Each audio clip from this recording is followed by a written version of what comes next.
नेपाली सेनाले सैन्य तथा विभिन्न ट्रेडका फलोअर्स पदहरूको लागि विज्ञापन खुलाएको छ।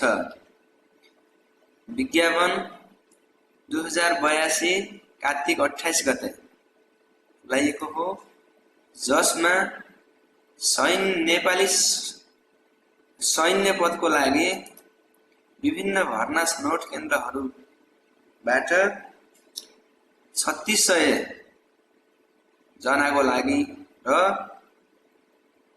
विभिन्न ट्रेडका फलोअर्स पदहरूको लागि जस्तै सूचीकार, सफाईकर्मी, चर्मकर्मी र लोकोकार र केसतर्फ गरी जम्मा 95 जनाको दरखास्त आह्वान गरिएको छ, जसको दरखास्त दिने मिति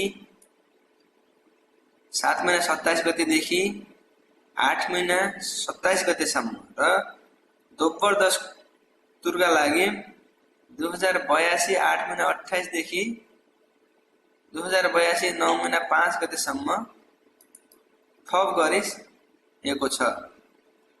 अब दरखास्त दिनको लागि स्थान आफूलाई पाइ पर्ने भर्ना छनौट केन्द्रहरूमा दिन सकिन्छ,